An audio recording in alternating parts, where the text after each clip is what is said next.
Once we have formed the group, now this is our turn to understand few of the definitions of regarding those groups. Few of the definitions, few of the terms that is going to come again and again during the class. The first one is the subgroup. The name itself suggests that it is subgroup, group under group. That means suppose you have a big group, you have a particular group comprises of 10 symmetry operations. But now when you are looking into it, even the 4 symmetry operations can also form a simple group because they are following the all 4 conditions that has to be followed to form a group. Because we know that we have told you that whenever the combination is following few certain rules, then they are called a group. So if under the 10 symmetry operation, if we club only 4 symmetry operation and they follow the similar 4 different conditions, we say that they are forming a group.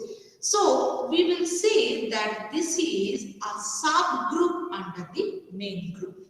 Just for example, D3H is the main group.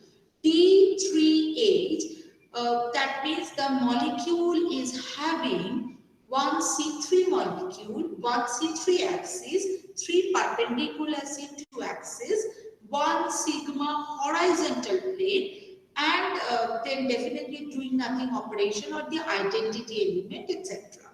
But under that one, D3, which only combines the symmetry element, the C3 axis and the 3 perpendicular C2 axis. If other than that, the sigma H plane. If you look into it, only the rotational axis along with the identity element actually also follows all the 4 rules set by the group theory. So I will say that D3 is a subgroup of D3H, and that is required a lot of time. We actually work with the subgroup rather than with the complete big group, and generally we extend it. If the subgroup is following these conditions, this would be followed by the main group as well.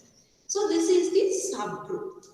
The order of the group means the number of symmetry elements present is called the order of the group. Like in the C2V point group, we are having E, C2, C2 prime, no, sorry, not C2 prime, sorry, sigma V and sigma V prime. The most important example of a C2V molecule is water. So if you look into the structure of the water, it is a planar molecule. E, that is doing nothing operation. That means this is doing nothing. It's nothing to do about it. The C2, if you consider a particular axis passing through oxygen and then you rotate the molecule at 180 degree, your hydrogen 1 will come to hydrogen 2 and your hydrogen 2 will go to hydrogen 1. But what I'm going to get a structure like this. But this is exactly an indistinguishable structure from the parent one. So I will consider this one as an symmetry operation and this particular axis as a symmetry element. So E is there, C2 is there.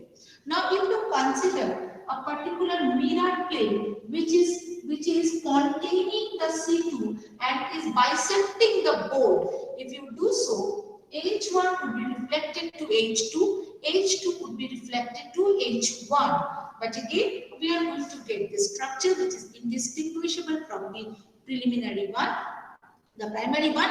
So I will say this particular reflection is a symmetry operation and the plane which is bisecting the board containing the C2 axis as a symmetry element.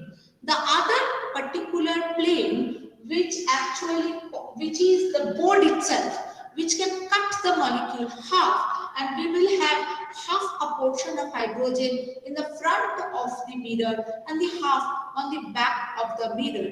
But that is also a symmetry operation, and that symmetry element is called the sigma v prime, another symmetry element of the particular group. So now if we can easily prove that all these four E, C2, sigma b and sigma b prime, they are following exactly all the conditions that the group theory has to follow. So they are forming the group. Now if you look into it, 1, 2, 3, 4, there are 4 elements in the group. So I will say the order of the group is 4. A very important thing comes when we talk about the abelian group. Abelian group means, as I have told you in the previous class, in the previous lecture, that in the group element, actually there is in the combination of the group, there is always an element which actually commutes with every element of the group. Now, there may be a particular group, we can find out a particular group where every element actually commutes with each other. Every element follow the commutation rule. It's not only that a single element commutes with every element, rather every element commutes with each other. If that is the case, we say that this is an abelian group. Another important classification of the group is cyclic group. Cyclic group is when actually every element of the group can be generated from a same one element of the group. Like if we have a group of C3, the C3, this particular group comprises of doing nothing, C31, C32, C33. So here actually if you look into, all of them are C3 operation, but one is C3 operation means you are rotating the molecules by 120 degrees. So actually, if you look into the symmetry of the molecule is such that if you rotate it by 120 degree, it will give you the similar structure of the parent molecule. If you rotate it by 240 degree, it will also give you the same thing. The same thing is for the C33. So that means either you rotate it by 120, 240 or 360, it's going to give you the same structure.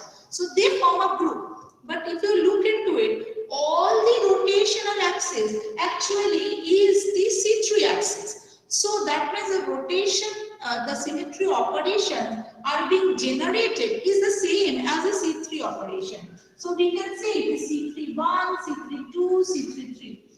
Just let me give you an example. Let us take an example of ammonia. Ammonia looks like this, right?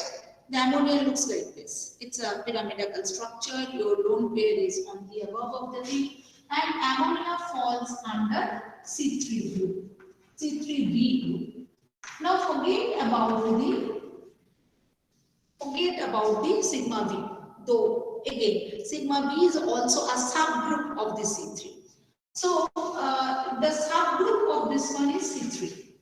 So if you look into it, if you pass a particular axis through the nitrogen, that is through this particular nitrogen, where your nitrogen is sitting over here, it's a pyramidal structure, and you rotate, then 120 degree hydrogen bond will come on hydrogen 2, hydrogen 2 will go to hydrogen 3, hydrogen 3 will come to hydrogen 1. So 120 degree rotation is a symmetry operation. You again rotate by another 120 degree. Hydrogen 1 which was here will go to hydrogen 2 which was here, and hydrogen 2 will go to here where hydrogen 3 was there. So again the similar structure will be generated. Again you rotate by C33, 360 degree is nothing but doing nothing operation. So again it will come back to the same position. So that means the symmetry operations, that is 120 degree rotation, 240 degree rotations, they are being generated from the same C3 operation. It's the elements of the groups can be generated from one symmetry operation itself. So it is called a cyclic group. So few of the things, few of this kind of definitions we are going to come across again and again during our group theory discussion.